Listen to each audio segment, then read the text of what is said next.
Hello, everybody, and welcome to our Southern California first-time buyer market update. This is for February 18th, 2022. My name is Stephen Meade. I'm here with Domicile Real Estate, where we are on a mission to help California's renters become homeowners. And we actually see, this is kind of cool when this happens, when we see evidence that one of our sort of predictions we've had for a couple months is starting to happen pretty much exactly as we expected it to.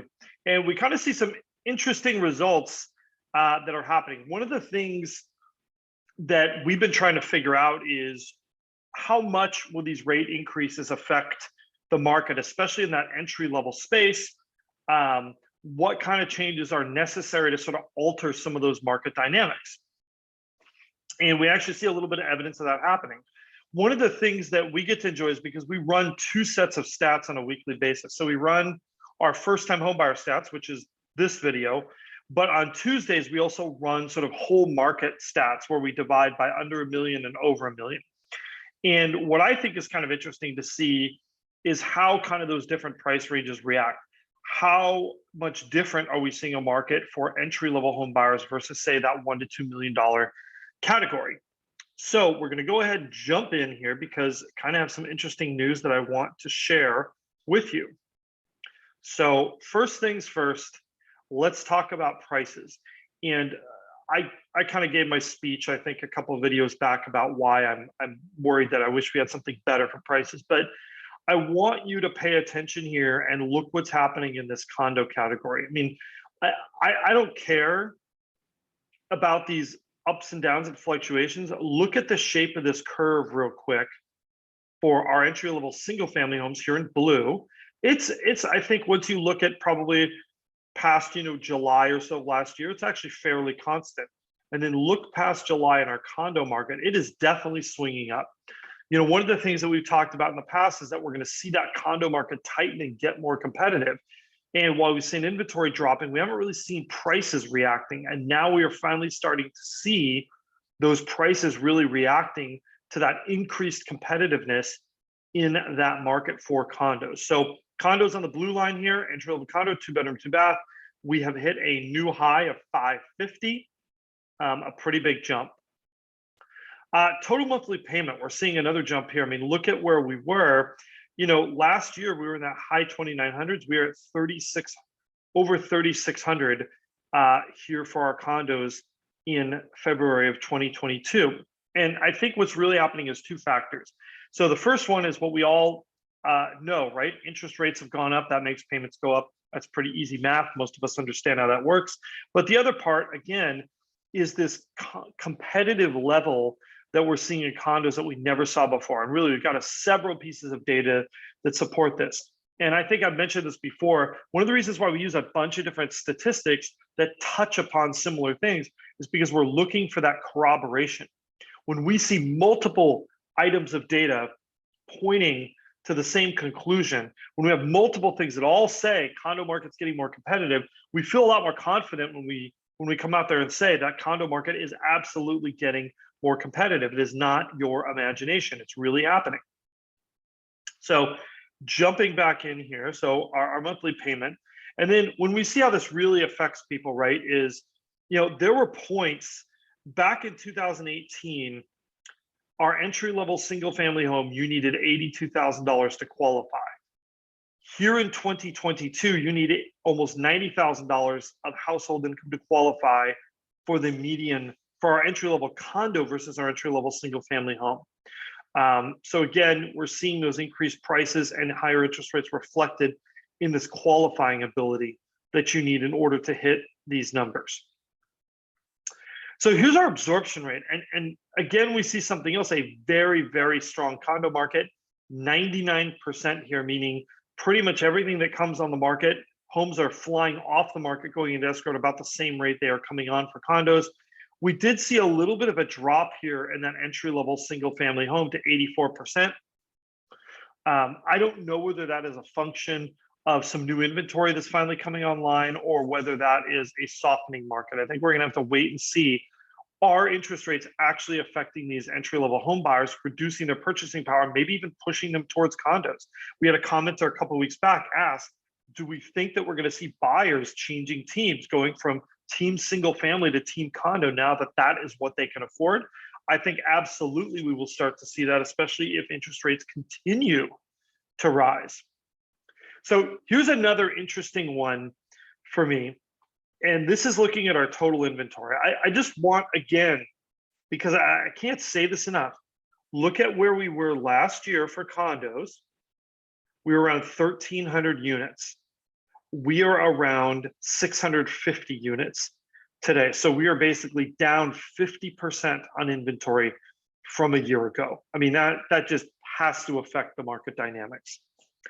But look at what's happening here in our entry-level single-family home. We're seeing a jump in that single-family home inventory. And what I'm wondering is, are we finally seeing inventory coming into the market, maybe because people are feeling like they can get a lot for their house, or maybe they're actually thinking that they can afford to make that upgrade and it's now or never, right? Or are these the buyers that are moving out of state? So there's kind of a lot of potential explanations. Another thing here is that that's just ramping up and it hasn't been absorbed yet. And then as soon as the market next week sees these new homes, it's going to get absorbed. We'll just have to kind of wait and see. If we look at our 14-day still active, this is kind of another competitive measurement. This is still looking very competitive. Entry-level single-family home, we're well below 70%, which is not nearly as dire as it was back here in February and March. Thank you, rising interest rates. But it is more competitive than we saw through the end of the summer. So I want people to understand that these are very small gradations and changes. These are not huge market swings. It's easier than it was last spring in some ways, but not really. And if we're looking at our still active percentage for our condos, that is also a very low number. Historically, that was much higher last spring. The condo market is more competitive than it was last spring, which is really hardly news to anyone. And then finally, I want to talk about our weak supply of homes, right, on the market, because I think that sort of puts some perspective on this inventory.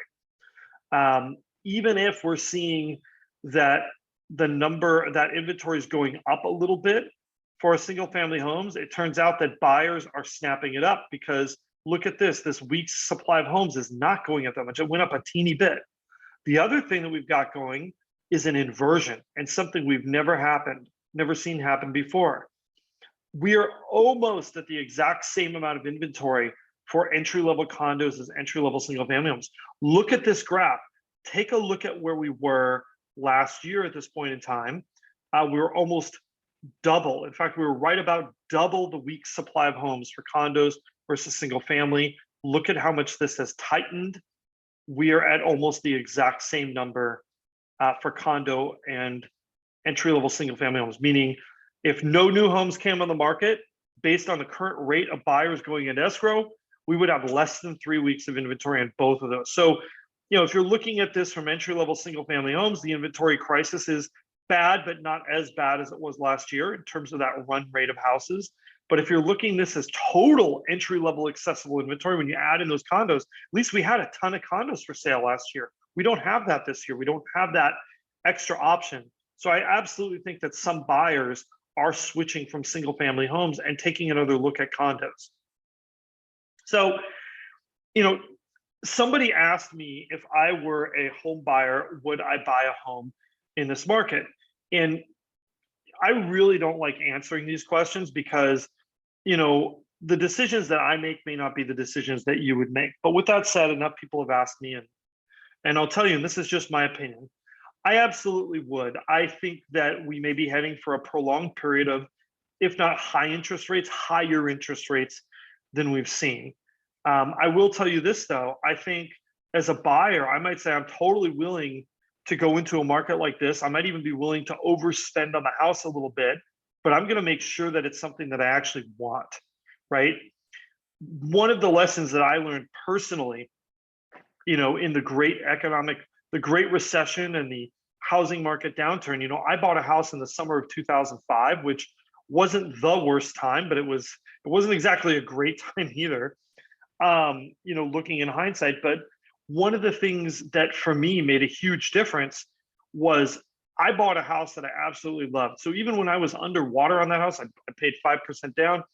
Even when I was underwater on that house, I liked living there. I liked being there. I liked being in that house, and my mortgage payment was fixed. Like it didn't really change much. In fact, it went down a little bit because of property tax reassessments. And I ended up selling that house for profit eventually, right? So it all worked out. And I think that's the advice I would give a buyer in today's market is don't be afraid to go into this market. I do think it's a good long-term move for you, but buy something you actually want, something that gives you options in the future, something that even if your job got transferred, might make a good rental, right? You want to give yourself some flexibility in what you're buying. Don't buy something on the basis that everything in your life has to work out a certain way. I think that's a mistake to do that, right? Not just now, but any time in home buying. So that's all I've got for you. Happy Friday, everybody. If you or someone you know should be a homeowner or would like to be a homeowner in Southern California, absolutely reach out to us. There's a link below for 15-minute, no cost, no obligation consultation. We can do that via Zoom to make it easy. Don't forget to like, subscribe, and hit that notification bell. And then finally, if you like looking at houses and you want to find houses, not hassles, download our real estate app. There's a link in the description below. It's in the App Store. It's easy to find. There's no ads. We don't sell data to third parties. And if you want to ask a question about a house, it's super easy to do that. And it comes to us just like a text message, and we can hit you right back within the app. So questions, comments, as always, we love them. Have a great weekend, everybody. We'll see you again real soon.